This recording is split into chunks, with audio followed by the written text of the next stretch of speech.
A gente vai hoje falar novamente sobre a história da arte, abordando que tema, Sérgio? O Renascimento. O Renascimento, para nos lembrarmos bem, ele vem depois da Idade Média. Lembram-se que, inclusive, um dia, como curiosidade, eu postei para vocês um pequeno videozinho sobre como eram feitos os livros na Idade Média? Muito bem. Então, nós estamos falando deste período. E antes da Idade Média, tivemos Grécia e Roma Antiga, Antiguidade Clássica. Ok? O Renascimento, como eu já coloquei para vocês num outro momento, é um período muito importante, porque a gente tem um grande desenvolvimento, uma grande evolução em muitas áreas do conhecimento, não apenas nas artes. Você tem nas ciências, na matemática, na filosofia. Então, é um período, artisticamente falando, culturalmente falando, muito enriquecido. Um período em que os artistas resgatam muitos elementos da cultura grega e da cultura romana e aperfeiçoam, desenvolvem melhor certos aspectos na pintura, na escultura, na literatura, na música. Então, tudo aquilo que os gregos e os romanos produziram de muito bacana, os artistas renascentistas, eles absorvem, aperfeiçoam e melhor desenvolvem. Inclusive, outro dia eu dei a vocês um exemplo sobre essa questão, citando o homem vitruviano do Leonardo da Vinci. Aquele pequeno desenho em que há um homenzinho assim de braços abertos dentro de um círculo. Se vocês se lembrarem bem, eu disse naquela ocasião que o Leonardo, por ser um artista muito envolvido com detalhes nas suas obras, um artista perfeccionista, ele busca, num estudo de um romano chamado Vitrúvio, que por sua vez aperfeiçoou os seus estudos de um outro artista grego, o Leonardo busca esculpir e pintar, desenhar o corpo humano com a máxima perfeição possível.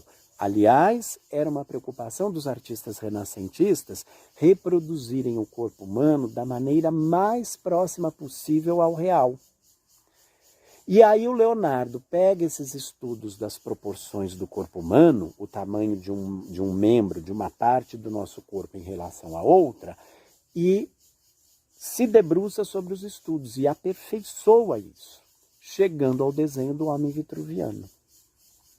Então, foi um período em que os artistas buscaram na essência da arte dos gregos e dos romanos, e não apenas dos gregos e dos romanos, elementos que pudessem ajudá-los a melhorarem, a desenvolverem melhor o seu trabalho na arte.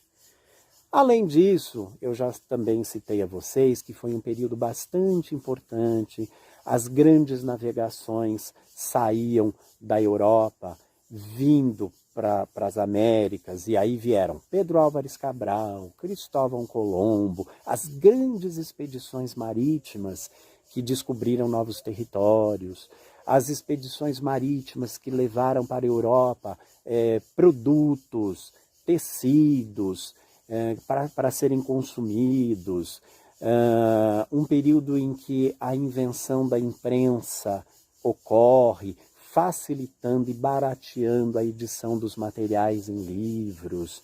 É um período que nas ciências, provavelmente o CIMEI, inclusive, aborde alguns aspectos relacionados a isso com vocês, nas aulas dele, principalmente na parte de astronomia, mas um período também em que as ciências se desenvolveram bastante. Então, o Renascimento, ele traz para a gente um grande desenvolvimento na área da cultura e das artes. E até hoje nós recebemos influências disso, né? Muitos dos nossos artistas adaptaram, melhoraram, aperfeiçoaram as criações, as invenções lá do período do Renascimento, próprio Leonardo da Vinci, né? Então, eu estou tentando passar para vocês de maneira muito resumida, mas muito resumida mesmo, o que foi o período do Renascimento historicamente falando, porque o que nos interessa é falar sobre a arte, correto? Muito bem, pessoal, depois dessa introdução sobre o Renascimento, essa contextualização do momento histórico que foi importante, a gente vai falar especificamente de alguns artistas, ok? Primeira questão importante, no Renascimento não houve apenas 4 artistas. Eu é que vou falar para vocês apenas dos 4. Mas houve um grupo muito maior de artistas. Mas eu quis destacar alguns artistas dos quais os trabalhos são mais importantes, mais expressivos, mais significativos. Mas se você se interessar pelo assunto, você pode ainda ampliar um pouco a sua pesquisa. Muito bem, primeiro artista sobre o qual nós vamos falar é o Leonardo da Vinci, artista sobre o qual vocês já devem ter muitas informações. Leonardo era um mestre do Renascimento, um artista perfeccionista, extremamente detalhista, como vocês sabem, e um artista que acabou, digamos assim, deixando algumas pessoas, alguns dos seus patronos, dos seus mecenas, que eram os patrocinadores dos artistas na época, deixando um pouco desses patrocinadores, desses mecenas irritados, porque o Leonardo ele era hiperativo. Então ele pegava vários trabalhos ao mesmo tempo e demorava a terminar esses trabalhos, não entregava, as pessoas ficavam irritadas, e enquanto o trabalho não estivesse do jeito que ele gostaria que estivesse, ele não dava o trabalho por finalizado. Então é um artista em especial muito atraente pelo fato dele não se dedicar apenas à pintura e à escultura. O Leonardo era um cara que estudava absolutamente tudo que vocês possam imaginar. Ciências, ótica, astronomia, arquitetura, anatomia humana. Ele foi um dos primeiros a dissecar os cadáveres. Ele tinha um amigo que trabalhava em um hospital, e quando os pacientes morriam, ele conseguia alguns corpos humanos para ele abrir e para ele fazer a dissecação e os estudos, porque ele acreditava que ele desenharia melhor, que ele esculpiria melhor se ele conhecesse o corpo humano por inteiro. Ele não acreditava ser possível desenhar, por exemplo, uma mão com tamanha perfeição sem conhecer a mão, os ossos, as articulações, as musculaturas, as veias do corpo humano. Então ele abria os cadáveres, estudava os cadáveres, e muitos dos seus desenhos serviram para médicos e para medicina de maneira geral aperfeiçoar os estudos nessa área, né? O Leonardo era um cara que fazia de tudo que vocês possam imaginar. Ele não gostava, mas ele chegou a projetar armas bélicas, armas de guerra. Ele trabalhou para um cara que era cruel, César Borgia, e que tinha por objetivo principal conquistar territórios e riquezas, e pediu que o Leonardo desenvolvesse armas bélicas para que ele pudesse atacar os seus inimigos.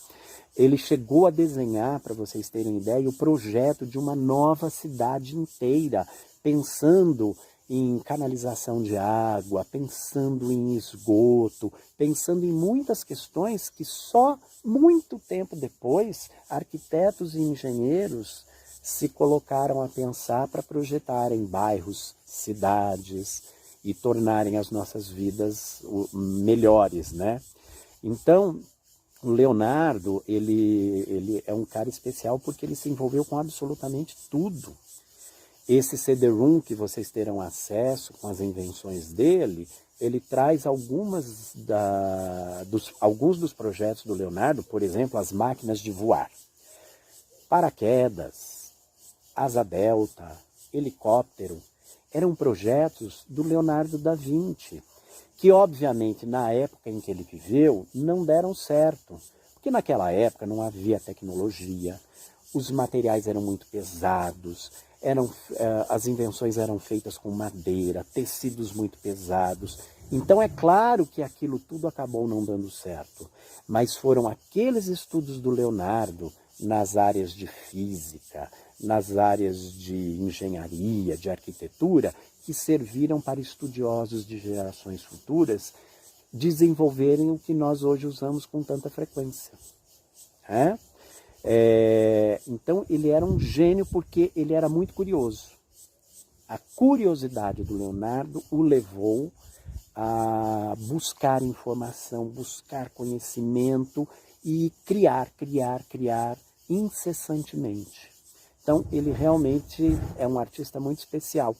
Nascido bastardo, né? Ele era filho ilegítimo, ele não era um filho... até contei essa história para vocês outro dia, sobre a Rainha Elizabeth I, quando nós falamos do teatro elisabetano na Inglaterra. Né? O Leonardo era um filho torto, como a gente costuma dizer. E muito jovenzinho, perto da idade de vocês, ele ingressou num estúdio de arte muito importante que havia na cidade de Florença, Firenze, o estúdio do mestre Verrocchio. Né? Eram estúdios de arte, escolas de ofícios. Ofícios, naquela época, era como eram chamados os trabalhos. Era uma escola de trabalhos, só que direcionada para a área artística. Então, nesse tipo de escola, os garotos, e apenas os garotos, não só estudavam, como moravam. E ali eles aprendiam muitos ofícios ligados à arte. Isso, pintura, escultura, enfim, uma série de ofícios. E o Leonardo, ele foi muito jovenzinho para o estúdio do Verrocchio, porque o seu pai reconheceu nele um talento muito grande para o desenho. E conta a história, inclusive, né, que Verrocchio estava por finalizar um quadro chamado O Batismo de Cristo, encomendado por alguns padres, e que ele estava com muita dificuldade ali de fazer o rosto dos anjos. Há 2 anjos na obra. E aí ele pede então que o Leonardo finalize o trabalho. E aí quando os padres veem a pintura pronta, eles se surpreendem com tamanha expressividade no rosto do anjo e elogiam muito aquele trabalho. Então conta a história que Verrocchio teria ficado muito chateado, se sentindo humilhado, porque um garoto teria superado o mestre, e que então ele, a partir daí, não teria mais pintado. Mas enfim, o Leonardo entrou nesse estúdio, né? Se dedicou, aprendeu bastante coisa, e depois ele trabalhou e morou em muitas cidades importantes na Itália, e desenvolveu muitos trabalhos importantes. Então ele morou em Roma, ele voltou para Florença, depois ele foi para Milão, inclusive outro dia na aula de teatro eu contei um pouquinho para vocês sobre o convívio dele com o Duque Sforza, né? Que encomendou ao Leonardo inclusive a Última Ceia. E basicamente, né, esse é um resumão do Leonardo da Vinci, um artista com muita expressividade. Eu teria muito mais coisa para vocês sobre o Leonardo, mas eu não quero que a nossa aula fique tão extensa. E aí eu termino com a Mona Lisa. A Mona Lisa é um trabalho pequeno, razoavelmente pequeno, e como curiosidade, né, todo mundo, eu vou até postar para vocês aqui, existem algumas teorias de que o Leonardo teria se autorretratado jovem no rosto da Mona Lisa. Existem muitas histórias sobre a Mona Lisa, porque o fato é que um rico mercador de tecidos na cidade de Florença, Firenze, encomendou ao Leonardo a obra, o retrato de sua esposa. Sua esposa chamava-se Lisa. E aí, então, Leonardo teria iniciado o retrato, mas nunca teria entregue o retrato. Ele, basicamente, foram 4 anos. E aí nunca ninguém viu esse trabalho pronto. por isso que há tanto mistério em torno da Mona Lisa. Mas a história real é que houve essa encomenda e o Leonardo, quando foi morar na França, acabou levando a obra com ele. Lá ele morreu e, como herança, um dos seus discípulos ficou com a obra, né? Mas é tudo muito fantasioso.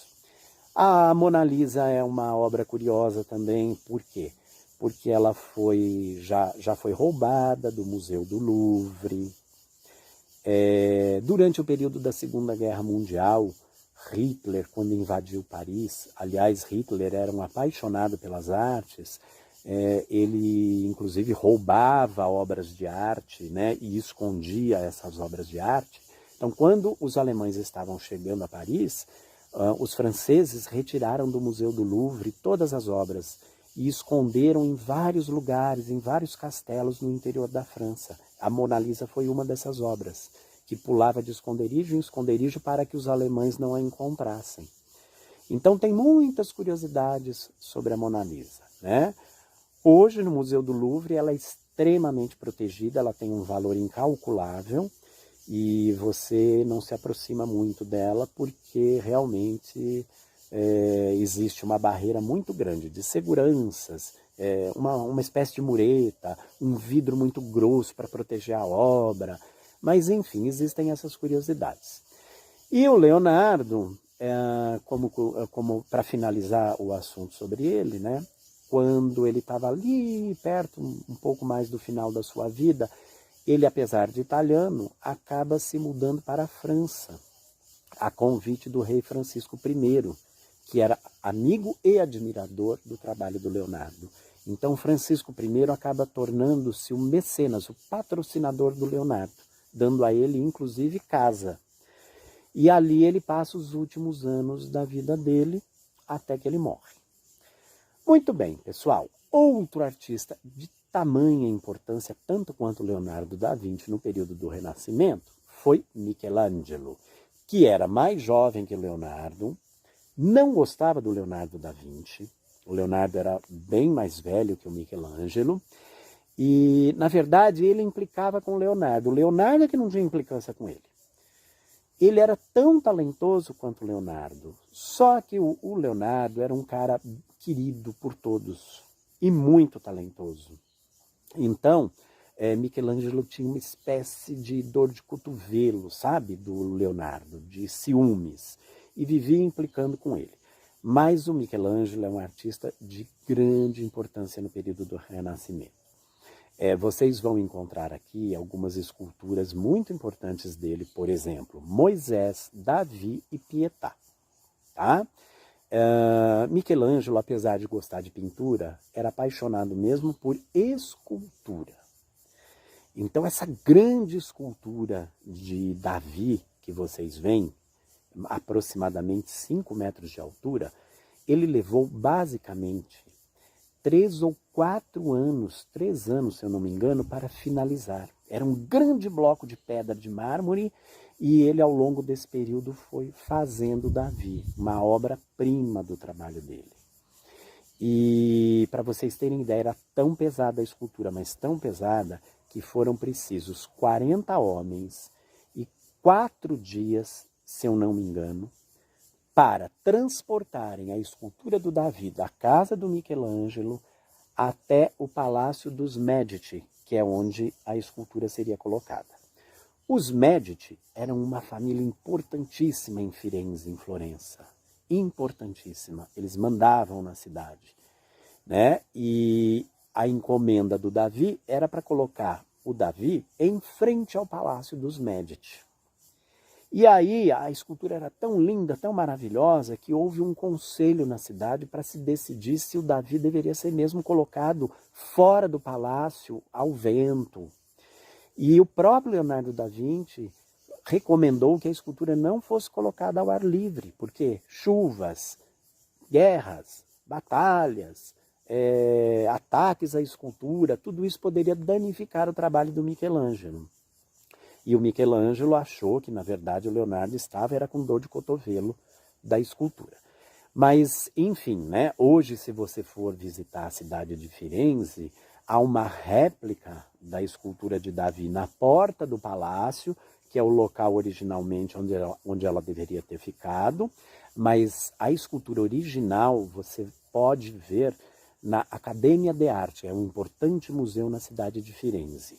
Ela fica lá exposta e protegida. Você também não pode chegar muito perto, porque alguns loucos já tentaram danificar o trabalho, conseguiram quebrar um dedo do pé, conseguiram quebrar, acho que o braço. Então ela fica extremamente protegida.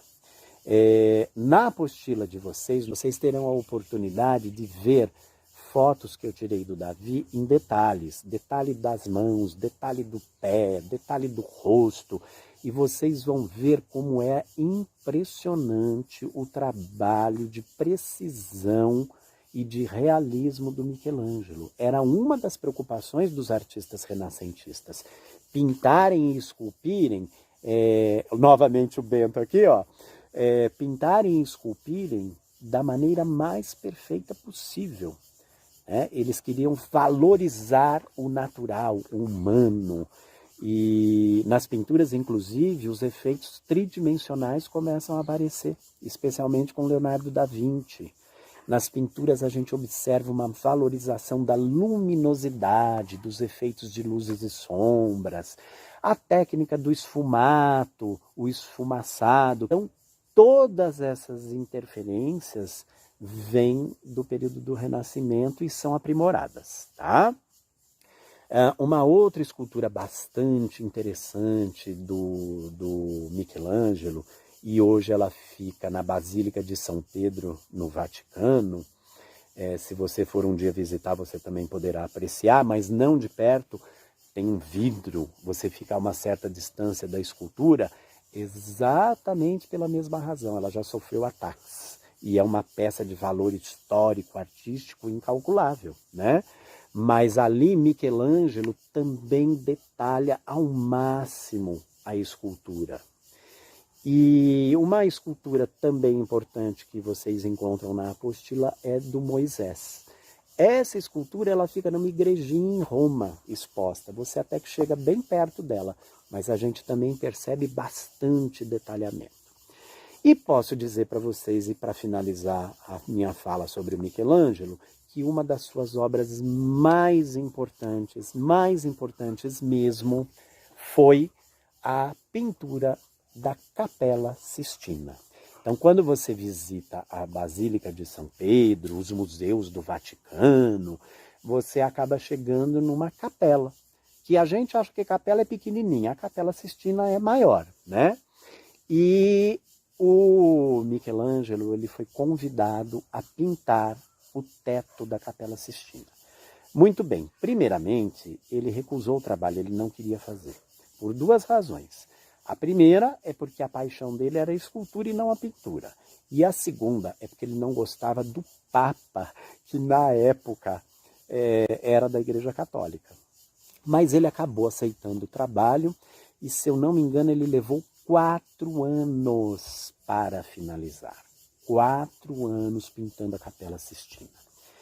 E é uma verdadeira história em quadrinhos, que conta toda a história do Antigo Testamento. Então você tem o teto todo dividido, e cada trecho, cada fragmento do teto vai contando toda a história. E é muito lindo o trabalho, embora ele já tenha passado por muitas restaurações, né? Mas ele é impressionante de se ver. E é uma obra-prima da história da humanidade, tanto que você não pode nem fotografar. Agora, é bacana vocês saberem da história da questão da história em quadrinhos, porque vocês sabem que vocês desenvolverão histórias em quadrinhos em língua portuguesa. Então é bacana vocês terem uma referência, né? Naquela época, poucas pessoas tinham acesso à leitura, ao aprendizado. Então os artistas eram contratados para... Por isso que a gente vai nas igrejas, você olha os tetos, as paredes, com mosaicos, com vitrais, com esculturas, com pinturas, contando as passagens da vida de Jesus, do Antigo Testamento. Por quê? Porque já que as pessoas não sabiam ler e escrever na sua maioria, e as missas eram rezadas em latim, os fiéis acabavam aprendendo através exatamente do quê? dos desenhos, das pinturas, das esculturas. Então a arte foi muito importante nesse sentido, né? Até o teatro de marionetes, aqueles bonecos presos nos fios. Por que marionete? Vem do francês. A primeira personagem, Maria, Marion. Então as crianças aprendiam sobre a vida de Jesus também através do teatro, e aí o teatro entra também como elemento importante durante o período do Renascimento.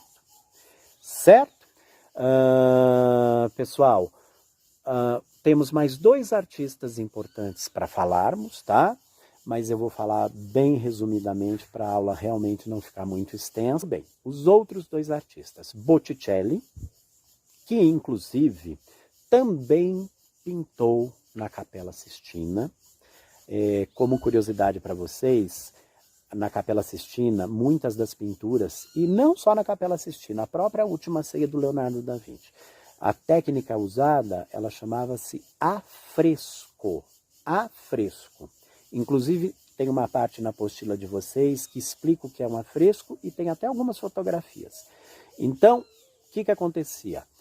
Se passava numa parede, numa superfície, uma massa cimentícia, uma argamassa cimentícia, e antes que essa argamassa estivesse seca, o artista pintava sobre ela. De maneira que, ao secar, a pintura permanecia mais tempo presa e duraria mais tempo. Uma técnica, inclusive, que veio dos romanos. Hoje, na nossa sociedade contemporânea, a gente vê muitos grafiteiros pintando nas ruas, certo? As pinturas murais. O afresco era uma espécie de pintura mural na época, só que normalmente os afrescos eram pintados não nas ruas, não nas partes externas, e sim dentro das igrejas, dos palácios. E o que é bacana a gente considerar? Hoje um grafiteiro, ele faz uma pintura, mas ele faz com a massa seca, com a massa cimentícia seca.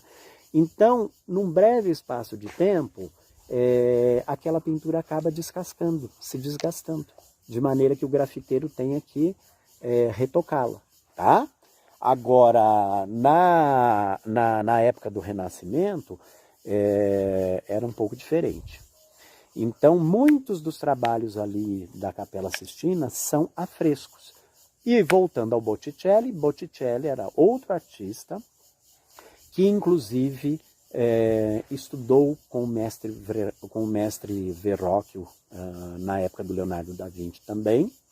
E ele também é um artista que foi convidado a pintar na Capela Sistina. Então, parte das pinturas lá são dele.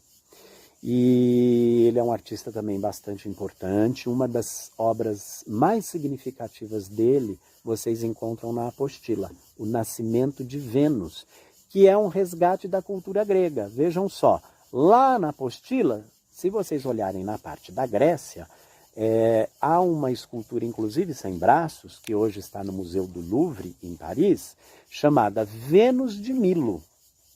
Ok? E aí, olha que bacana, eu falei que os artistas renascentistas resgatavam a cultura grega e a cultura romana. E Botticelli faz exatamente uma pintura resgatando a ideia da Vênus de Milo. Por que Milo? Porque existia na Grécia uma ilha de Milos, e uma expedição francesa, lá por 1800 e bolinha, numa expedição arqueológica, eles encontraram no fundo do mar essa escultura que hoje está no Museu do Louvre, a Vênus. E ela, então, teve esse nome, Vênus de Milo. O Botticelli faz um resgate da cultura grega e ele pinta a Vênus de Milo. É um dos trabalhos mais importantes dele. E, por fim, um jovem artista chamado Rafael Sanzio, que era um grande admirador do Leonardo da Vinci. Ele era bem mais jovem que o Leonardo e era um grande admirador. Só que ele acabou se tornando, além de admirador, um grande amigo. E o Rafael, também muito importante, um dos trabalhos mais expressivos e mais importantes que a gente vê dele é um grande afresco que ele também pintou no Vaticano. Se um dia você for aos museus do Vaticano, percorrendo as salas, você vai se deparar com esse grande afresco numa sala pintado por Rafael. E, curiosamente, bem no centro desse afresco, nós vemos o que supõe-se que seja, tá? Ele teria reproduzido a figura do Leonardo da Vinci, amigo e quem ele tanto admirava, bem no centro da obra, como um filósofo grego. Se você olhar lá na apostila, você vai ver barbudão. Então, seria a representação do Leonardo da Vinci. E mais à frente, abaixado nos degraus, ele teria representado Michelangelo num nível inferior ao de Leonardo. Então, disse, né, não se tem certeza sobre isso, tá? Mas supõe-se que ele tenha feito uma provocação. Ele coloca Leonardo no centro da obra como mestre, acima, e Michelangelo no centro, mais abaixo, como se fosse numa postura de mais rebaixamento em relação ao grande mestre Leonardo da Vinci. E no canto direito da obra, o próprio Rafael, ele faz o seu retrato. Ele se coloca como personagem dentro da obra, como um dos estudantes muito importantes da Escola de Atenas, que, inclusive, nesse trabalho, mais uma vez, os artistas renascentistas mostram como eles valorizavam a cultura grega. Né? É o resgate da Escola de Atenas, que era um centro de conhecimento, de aprendizado, de pesquisa, sendo trazido para o período do Renascimento. Ok? Turminha, eu espero que eu não tenha me alongado. Eu gosto muito de falar, vocês sabem. É um assunto bastante interessante, tem muita curiosidade, mas eu vou encerrar por aqui. Espero que vocês tenham aproveitado a aula.